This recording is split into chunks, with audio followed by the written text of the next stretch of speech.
All right. This is K-Roc, the Truth Hammer. I'm here with my latest episode on why you should listen to me and why you need to vote for K-Roc, the Truth Hammer, for president. Okay.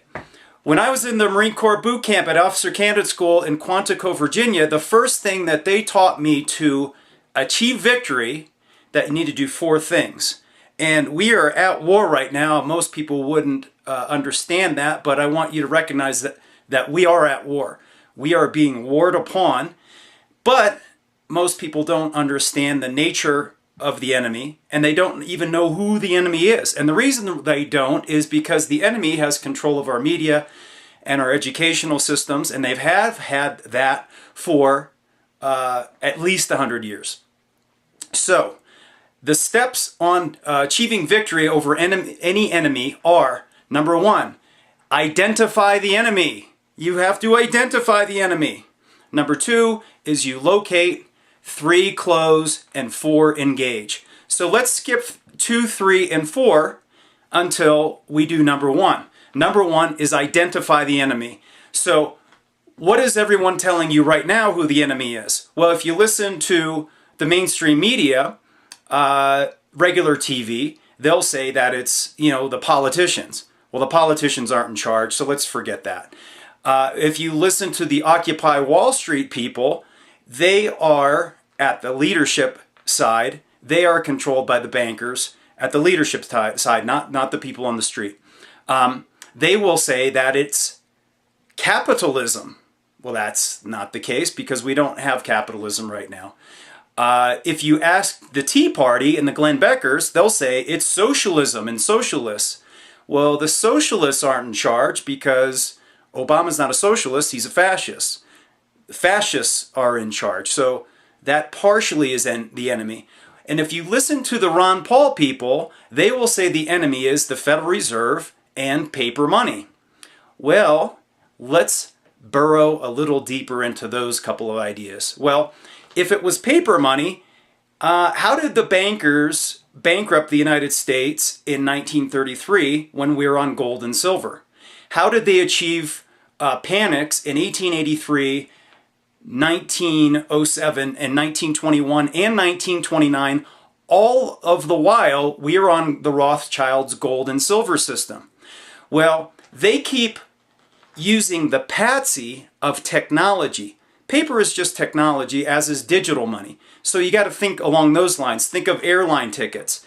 Well, airline tickets used to be paper.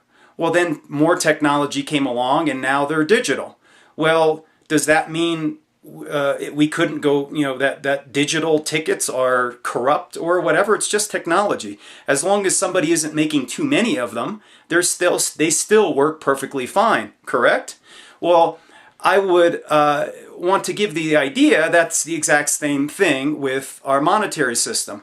We have gift cards. That's plastic. It's a form of technology to represent the value that you'd get at a store. As long as somebody isn't counterfeiting gift cards, right? We can use plastic for money.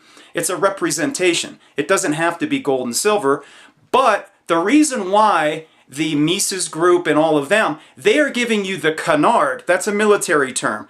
A good example of that is prior to the D-Day invasion, Eisenhower had tanks and military units maneuvering around in different areas as a canard to deceive the Germans of where we were planning to invade Europe.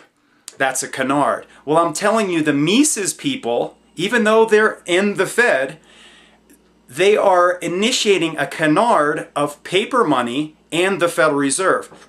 Now, it is true the Federal Reserve is the seat of the problem. However, the true problem is debt-based monetary systems.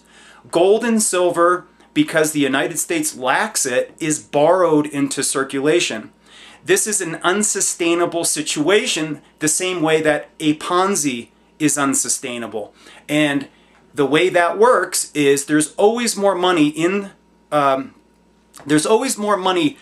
that is owed than is actually in circulation. So that's the way that they bankrupt nations. Because once this debt Ponzi is initiated, say I borrow $10 million from I'm the United States and I borrow $10 million from the New World Order. Well, if I have to pay that back, where do I get the extra $1 million of gold at 10% interest? Well, if I don't have that, then I have to borrow more. So either borrow more, which is the exact same thing that we're doing right now with debt-based Federal Reserve notes.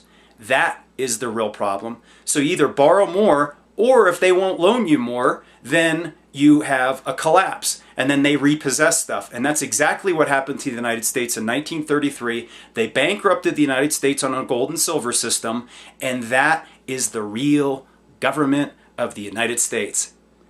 It's the ugly truth. And the next ugly truth is those bankers that bankrupted the United States aren't just Americans. They're foreigners. And their overriding political belief is Zionism. Not that all of them are Jews. There are Christian, Muslim, and Jewish Zionists. So much so, the evidence is that in 1934, right after they bankrupted the United States, they put a Star of David on the back of a buck. This is why you need to listen to K-Roc, the Truth Bomb, because I'm telling you, Occupy, the Tea Party, and Ron Paul, or the Mises movement, it is all loyal opposition for the bankers. K-Roc, the Truth Bomb. Get your truth here.